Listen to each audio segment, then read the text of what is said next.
Você sabia que a verdadeira história dos 300 está na Bíblia? Sim, é verdade. E foi protagonizada por Gideão, e vou te contar agora.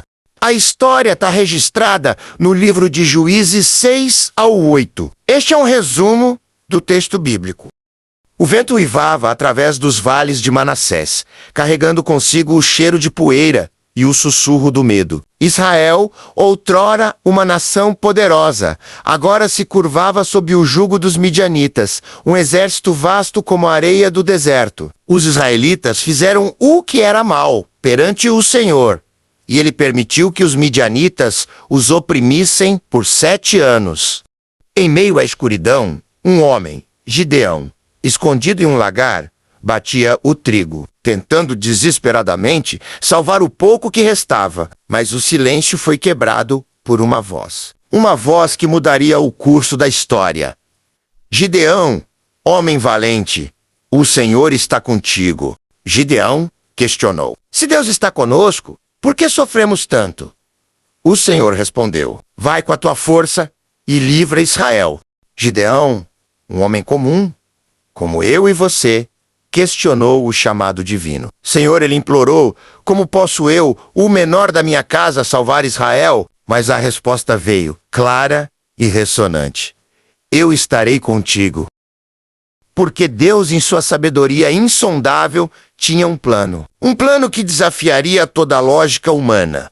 Um plano que revelaria o poder da fé em sua forma mais pura. Ele construiu um altar chamado O Senhor é Paz, Yahweh Salom. Naquela mesma noite, Deus ordenou que ele destruísse o altar de Baal e a Azerá, ídolo pagão de seu pai, e construísse um altar ao Senhor. Gideão obedeceu, mas por medo, fez isso de noite. Pela manhã, o povo quis matá-lo, mas seu pai, Joás, disse, se Baal é Deus, que lute por si mesmo. Desde então, Gideão foi chamado de Jerubaal, que significa que Baal contenda com ele.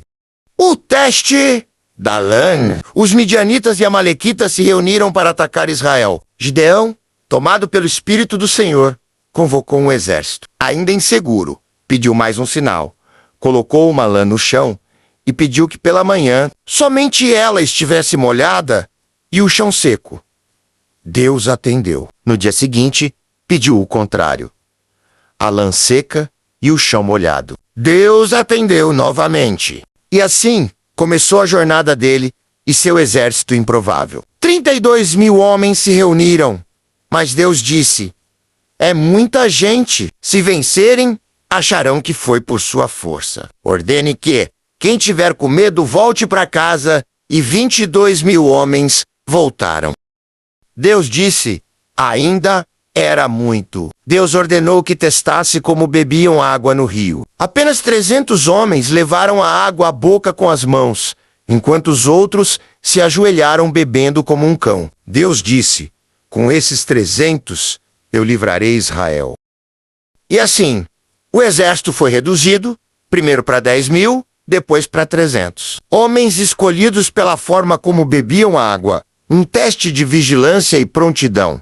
Um símbolo da qualidade sobre a quantidade. À noite, como mais uma prova, Deus mandou Gideão descer ao acampamento inimigo para ouvir algo importante. Ele e seu servo foram escondidos e ouviram um soldado contar um sonho. Vi um pão de cevada rolando e destruindo nossa tenda. Outro respondeu, isso é a espada de Gideão. Deus nos entregou em suas mãos. Gideão adorou ao Senhor e voltou animado ao ouvir o sonho. Os 300 homens foram divididos em 3 grupos e cercaram o acampamento inimigo à noite. Eles seguravam uma trombeta, um cântaro de barro, que é uma espécie de jarro, e uma tocha dentro do cântaro. Ao sinal de Gideão, todos quebraram os cântaros, ergueram as tochas, tocaram as trombetas e gritaram, pelo Senhor e por Gideão. O som de espadas se chocando, gritos e o som de desespero dos inimigos tomou conta da noite. O grito ecoou, o pânico se espalhou, e os midianitas, confusos e aterrorizados, se voltaram uns contra os outros. A vitória foi esmagadora, um milagre divino. A mão de Deus se manifestou, libertando Israel da opressão. Gideão e seus 300, um exército improvável, mas guiado pela fé, testemunharam o poder de Deus em ação. Um poder que transcende a lógica e a razão. Gideão chamou reforços e perseguiu os sobreviventes. Ele e seus homens estavam exaustos, mas continuaram atrás dos reis midianitas Zebá e Salmuná. Ele pediu comida às cidades de Sucote e Penuel, mas foi rejeitado. Após a vitória, voltou e castigou essas cidades. Finalmente, capturou os reis midianitas e os executou, pois haviam matado seus irmãos. O povo quis fazer de Gideão um rei, mas ele recusou, dizendo: "O Senhor reinará sobre vocês." A história de Gideão e os 300 não é apenas um conto antigo.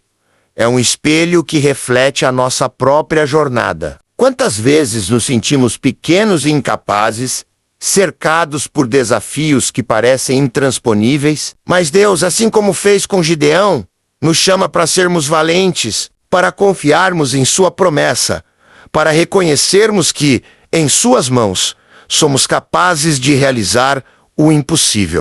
Em tempos de adversidade, quando a escuridão parece nos cercar, lembremos-nos de Gideão e seus 300.